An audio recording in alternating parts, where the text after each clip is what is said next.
I'm trying not to overhype it in my head. Clearly I'm doing a bad job. This is literally all of my most like cherished memories in here. I thought I would film before it happened just because I literally have no clue what I'm gonna feel like afterwards.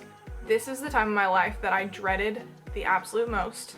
It became apparent that like my like picture perfect checkbox ideal of what my life would be like was gonna probably be different than I thought. Being kind of constantly faced with both disappointment in my circumstances and also with myself, like disappointment in myself or just realizing things about myself that were holding me back, which is also kind of weird and bad, but just kind of the natural train of thought. His love will not wane for me. Not because I deserve it, but because he is love and he can't do anything else but that. So, we shall see. It will be interesting.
What I look like in this, but I'm about to go through this trunk and clean it out. I thought I was gonna do it last night and then I got lazy and changed my mind. So try to do it now. I've probably been putting this off in some capacity for like, I don't know. It's possible it's been like 15 plus years. It's also possible it's been at least 10. So it is not something I'm looking forward to. It's a lot of paper, which is already annoying. A lot of it is sentimental. Probably a lot of it isn't. Probably a lot of it I'm not even gonna be able to decipher like what it is or how important it is. So that's gonna be annoying, and just at the very least annoying to dig through. You're about to see. It's so much. It's so much. So I'm trying not to overhype it in my head. Clearly I'm doing a bad job. So we're just gonna start. Okay, I finally finished charging this camera and my other one started dying. So now I'm charging the batteries for that one. Also that last clip was very much out of focus. So that's annoying. But the good thing about this one, even though I don't think it's as nice of a camera, is that it definitely does let me see myself and I can tell if I'm in focus or in the frame or not without having to go on the other side, so that's good. I'm going to actually just start now.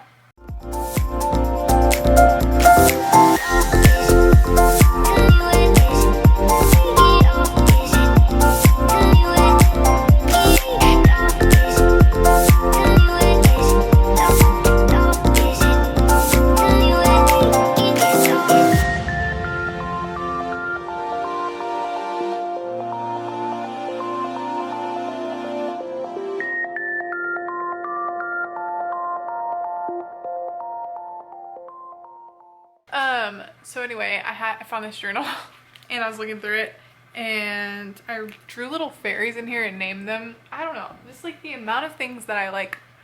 If it was creative in any way, I liked it as a child. Doesn't mean I possessed a talent for it.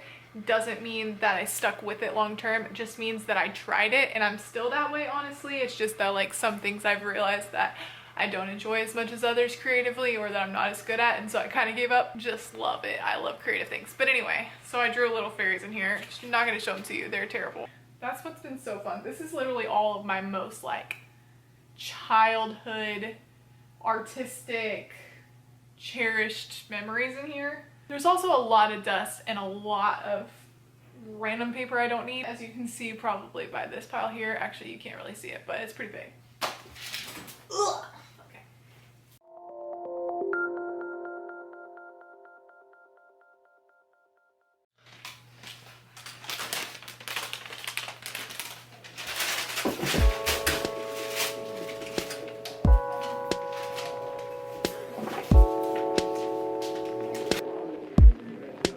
Coffee now, sir?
Okay. Take 3. My camera kept glitching and shutting down, and I don't think the previous 2 videos were recorded. So anyway, I am here with my tree that I put up very late, which was weird for me, but it will stay up until probably the end of January, honestly, unless we move before then. But otherwise it's staying up till the end of January. Usually I go end of February, sometimes into March, and once it gets past February, it's usually just laziness that's the problem. And I'll just add flowers to it. It already has flowers on it, so we're set. Anyway, I've been editing part 4 of my moving vlog. There's not a lot of clips where I do talk in the video, and the ones that I am talking, you don't see my face. So I thought I would add a little bit of my face talking to the camera just to kind of give some context. Also, since this is present day and all the footage took place like 2 or 3 years ago. Here we are. My parents are moving, and I'm not really sure what that means for me yet. It might mean that I move with them. It might mean that I find my own place, but I don't know what that means yet, just because kind of life stage job wise I'm like a little bit in a place where I can't make a lot of quick moves, and we may move out of here before I'm able to like find my next thing that I'm doing. So we shall see. It will be interesting. This is a very interesting time. I'm also very soon going to go and get a tongue tie fixed. I've been seeing, she's kind of a massage therapist, but with a little bit more of like a intention behind it. I don't really understand it, but I know it does things because I know it has an effect. I just don't really understand it, so I can't really say what it is. But it's like massage therapy, but like, yeah, massage therapy. We'll go with that. She's so I've known her since I was like in middle school because she was friends with my small group leader in high school and middle school. So love her, trust her, she's great. But anyway, she kind of made me aware that I might have a tongue tie. Long story short, I'm going to get my tongue tie released in like an hour. And I'm a little nervous. Apparently it's like a very like non-invasive, not very long recovery kind of procedure. They just apparently use some sort of laser or water laser, I'm not really sure which it is, to just kind of, I guess kind of slice some of the skin, but I think like get rid of scar tissue or something. I'm totally like don't know at all what I'm talking about, but it seemed like they were going to get a little bit of tissue. They were going to remove some tissue, like a thin layer of it, so that it releases my tongue tie. And that apparently will have an effect on my entire body because the muscle from my tongue runs from my tongue to my toes, apparently. And I'm really excited about the potential results, but I am nervous about the procedure, even though it's not a big deal. But I'm a little bit nervous, so I thought I would film before it happened just because I literally have no clue what I'm gonna feel like afterwards. And I also just have been meaning to film.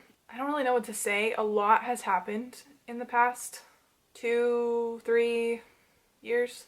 I still feel like my brain is still working in years are school years, and so in that way it's been like 2.5 years because I've had the 2020 to 2021 school year and then the 2021 to the 2022 school year, and then we're halfway through the 2022 to 2023 school year. The second half of my senior year of college was very transformative for me in a lot of ways just because that was like the heat of the pandemic and I wasn't really in school. Like I was, but I wasn't, and so it felt different too. But then this video takes place like kind of starting to come out of like the big part of the shutdown sort of stuff. Like we're no longer in shutdown, but still it was a thing.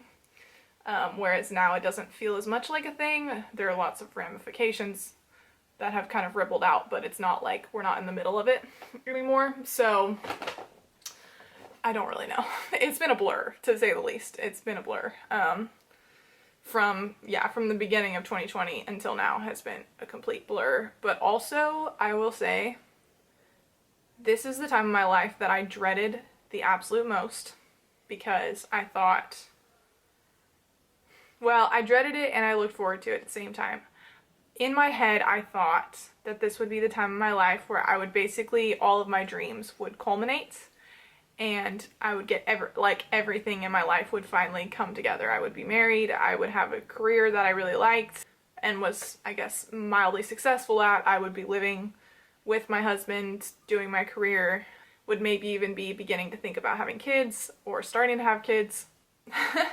And so the further I got on into high school and college, the more it became apparent that like my like picture perfect checkbox ideal of what my life would be like post grad was gonna probably be different than I thought, or that it would come together a little bit later than I thought.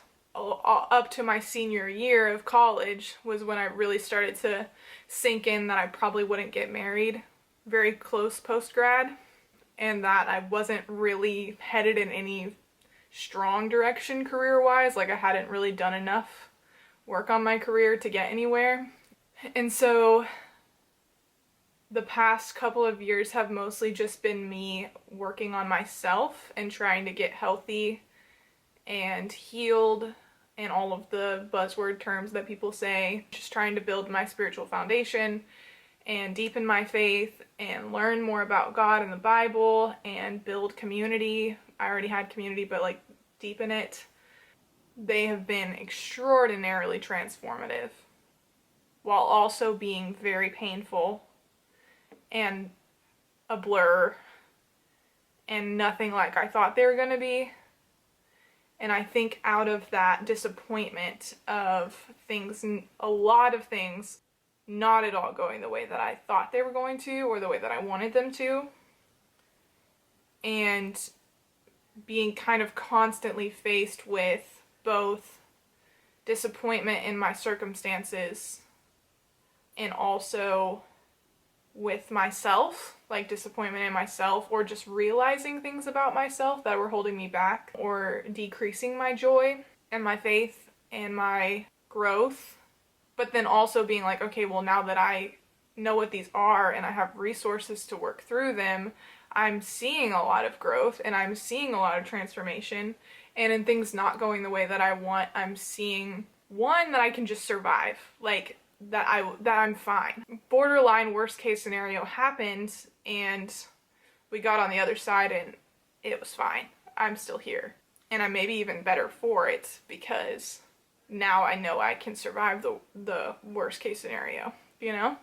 And so it's just been really interesting, and just various things. Like a lot of it was just very surface level, that I just had these certain expectations for my life and it didn't pan out the way that I wanted. And a lot of it was actual legitimate hardship. You know, if we were going to play the comparison game, I'm not going to brag or complain that I've gone through something absolutely terrible. But for me, it was some big stuff that I was really afraid would happen, or that I couldn't have even predicted would happen, like the whole 2020 stuff, like that went wrong. And so that's just been really interesting. I don't know, I wanted to talk about like just the spiritual growth that I've had and how I've cultivated it, and just different things I've incorporated into my life to like try to be healthier. Now, some of them I've kind of ebbed and flowed with my consistency on them, so I've had periods of being very healthy in certain ways and then kind of lapsed a little bit, especially since I'm kind of trying to incorporate like a lot of things all at once. One thing will start to take priority and something else will fall by the wayside. It kind of ebbs and flows with my moods, which I am working on, but it can also have its perks. So anyway, so I tried to incorporate working out 4 times a week, and I was really consistent at that for like a long time. For me it was a long time. To not be supervised or have any outside force like enforcing it, it was a really long time for me to stay pretty consistent with it. But like for, I think, 6 months to a year, I was working out like between 2 and 5 times a week. Now, they weren't necessarily super difficult workouts, and I wasn't building towards a specific health goal besides building in the discipline of the consistency of actually doing it 4 times a week and like trying to get like work on every part of my body.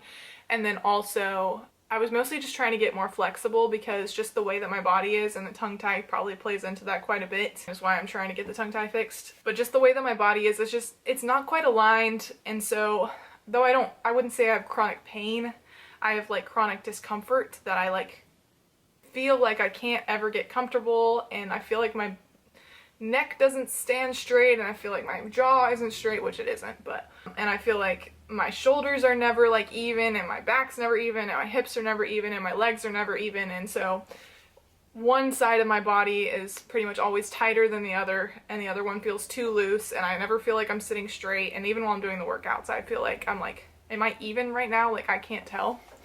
And so I was doing the workouts so that I could get more flexible, because I was noticing that when I was not working out for extended periods of time, and then on top of that, like sitting in bed watching TV for a really long time, sitting at a computer for work for a really long time, like editing videos for a really long time, whatever it is, that I was starting to be in a lot of pain. So I was working out just to get flexible so I wouldn't have as much pain. And then I was also trying to get a little bit stronger too, and it felt better. And I was working on discipline, because I'm not very disciplined unless it's like extremely important to me. Anyway, so that was really good. I did that for a really long time while I was going through women's discipleship training program, which I went through, and then I was an intern the year after I went through, and then I'm also an intern for it this year. That was super transformative for me. Really helped me get to the bottom of like what my feelings towards God and what I believed, how I believed he saw me, essentially. And I kind of thought he was punishing me, mostly because I wasn't married, which kind of embarrasses me to say that I really thought God was punishing me just because I wasn't married. But it is kind of cool to hear how many people struggle like deeply with not getting married in the time frame they wanted, or prolonged periods of singleness. And I've never been in a relationship before in my life, and now I'm 25. I know, I feel like some people are going to be like, oh, you're 25, like, get over yourself. And other people are going to be like, wow, 25, that's super old. I don't know. Most of my friends are, 25 is so old.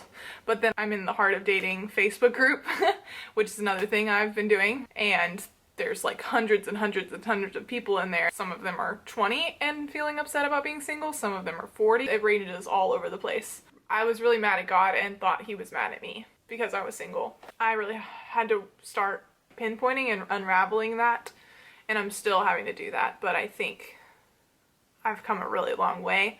So women's program and then being an intern with it has also helped. I've been volunteering with or on staff with college ministry, which I think that has done a lot, and just that community that I have there is really, really great. Also with women's program, I led a foundation group for a little bit, which is what we call, it's just like a small group for the college ministry, and then we changed them to life groups, which I'm leading a life group now, and that's been really helpful. Also with being an intern for women's program, you kind of are in a small group or help lead a small group if you're an intern.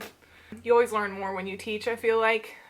I also am doing the Come Alive program right now, so that's been really helpful. And before I started it, I was listening to their podcasts and the Heart of Dating podcasts for like a year. And then I joined the Heart of Dating group, and I've been in that for a while, and so that's really been helpful.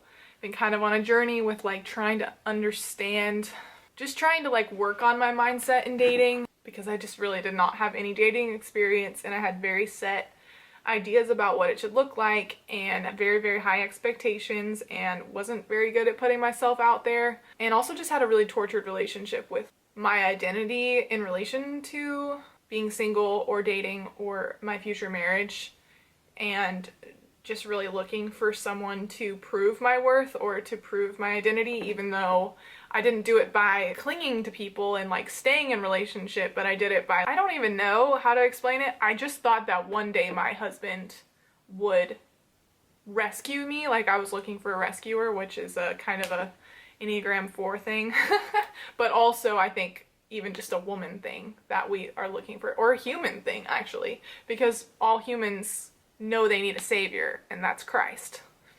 But we get into trouble when we start looking for that in human beings, or in careers, or in a house or car, or yada yada yada, in your kids being the way that you want them to be, friend groups, what have you, appearance. Sorry, I just keep thinking of things, but we look for it in all these other ways. And so I think I have kind of the odds stacked against me in that I'm human, I'm girl, and I'm a 4 that I just like very much believed that my future husband would be like my rescuer, who would actually get me and understand me and still find me valuable enough to marry, and that would finally prove my worth and my status and my likability.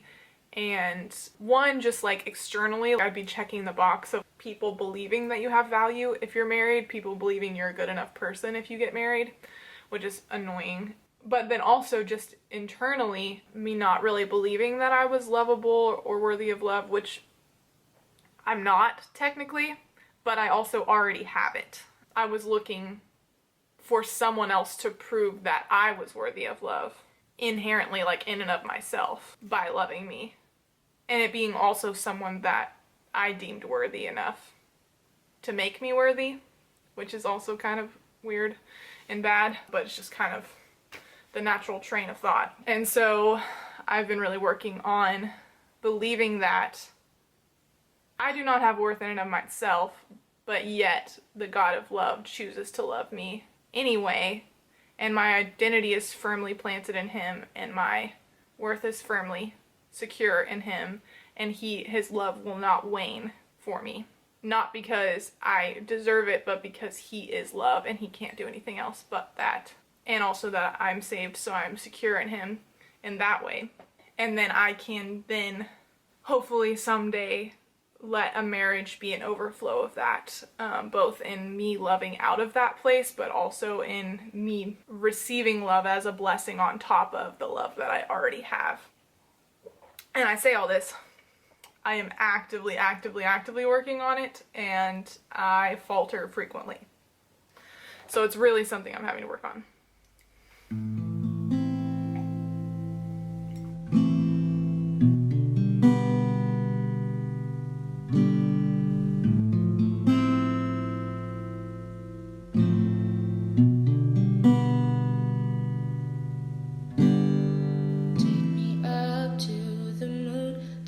This weight of my shoulders don't speak to me. I'm just not in the mood to care about the thoughts of others. The stars will